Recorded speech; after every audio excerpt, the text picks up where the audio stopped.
यीशु मसीह में आप सबको सलाम दोस्तों।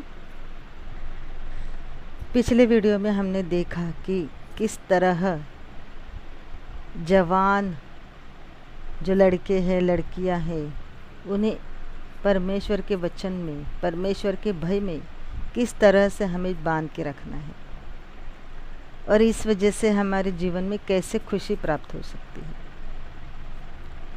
तो आइए दोस्तों, आज के वीडियो में हम देखते हैं कि हमारे किस व्यवहार से यीशु मसीह खुश होते हैं या परमेश्वर हमारे किस बर्ताव से आनंदित होते हैं और जो हमें चाहिए वो खुशी हमें देने के लिए तैयार होते हैं।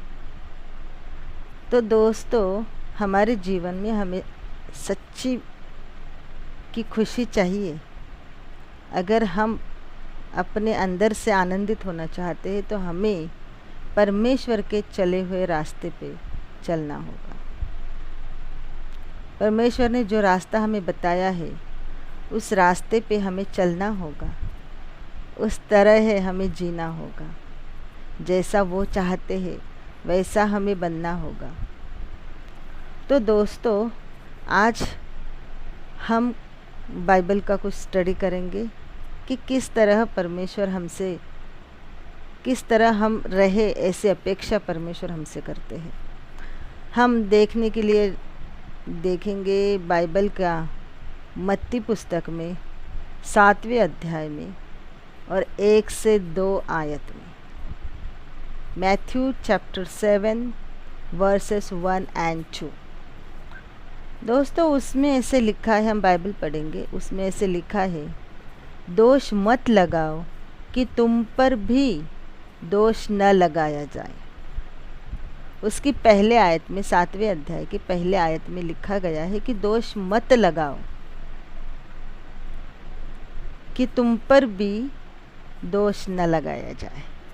दोस्तों देखो, हम किसी और को दोष लगाने के लिए हमेशा तत्पर रहते हैं।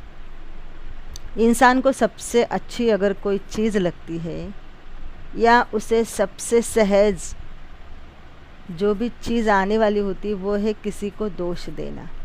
कितना आसान होता है किसी को दोषी ठहराना। उसने ऐसा किया, उसने वैसा किया, वो इस तरह से बात करता है, उसके बात में दम नहीं है, उसके बात में प्यार नहीं है।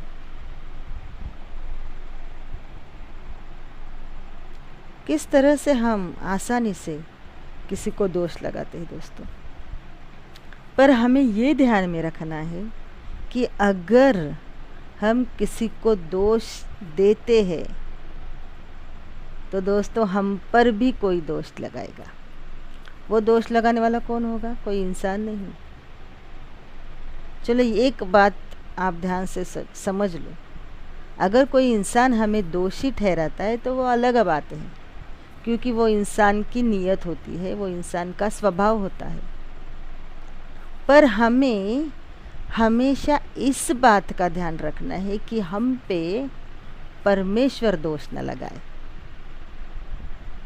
इस तरह से हमें जीना है और इसलिए परमेश्वर कहते हैं कि आप किसी को दोष ना लगाओ, किसी को दोष मत दो, चाहे वो इंसान कैसा भी हो, कितना भी घटिया हो, कितना भी गिरा हुआ हो, कितना भी बुरा हो, लेकिन हमें कोई अधिकार नहीं है उसे दोष लगाने का, क्योंकि वो काम सिर्फ परमेश्वर का है,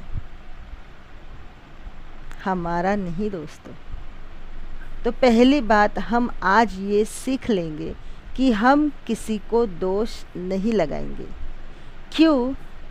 क्योंकि अगर हम किसी को दोष लगाते हैं तो परमेश्वर हमें दोष लगाएगा और वो सबसे बड़ी खतरनाक चीज़ हो सकती है हमारे लिए। इस बात का हमें ध्यान रखना है दोस्तों कि हमें परमेश्वर के दोष में नहीं मिलना है।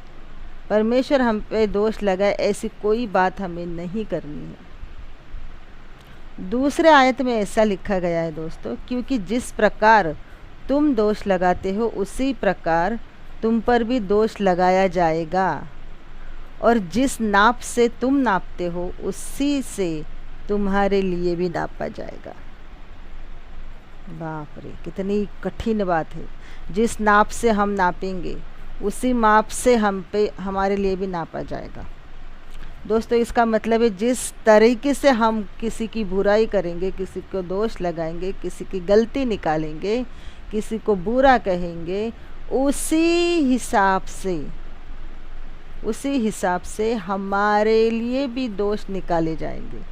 और वो दोष देने वाला, हमारे लिए नापने वाला खुद परमेश्वर होगा, कोई इंसान नहीं होगा, खुद परमेश्वर होगा। तो दोस्तों कितनी भयानक चीज़ है ये, कितनी खतरनाक है। इसलिए अब हमें ये ध्यान में रखना है कि हम आज से किसी को दोष नहीं देंगे, चाहे वो हमारे लिए कितना भी बुरा इंसान हो, चाहे उसने हमारे लिए कुछ भी किया हो, लेकिन हम उसे दोष नहीं लगाएंगे, हम उसे माफ़ कर देंगे, हम उसके लिए अच्छा सोचेंगे। अगर हम ऐसा करते हैं तो परमेश्वर हमारे जीवन में आशीष दे सकते हैं, और तब परमेश्वर हमारे जीवन में असली खुशी ला सकते हैं। तो दोस्तों इस तरीके से हमें हमारे जीवन में खुश रहना है। ये छोटी छोटी चीज़ें होती है दोस्तों जिस पे हम ध्यान नहीं देते हैं, और यही छोटी चीज़ें हमारे खुशी के आड़े आ जाती है, हमारे आशीष के आड़ आ जाती है, और हमें परमेश्वर से जो खुशी मिलनी है, जो आशीष मिलने, वो नहीं मिल पाते हैं। तो इसलिए दोस्तों हम ये छोटी छोटी चीज़ों का ध्यान रखेंगे, और इन छोटी चीज़ों से हम जो बुरी है चीज़ें हमारे अंदर, वो निकाल के हम बाहर फेंकने की कोशिश करेंगे।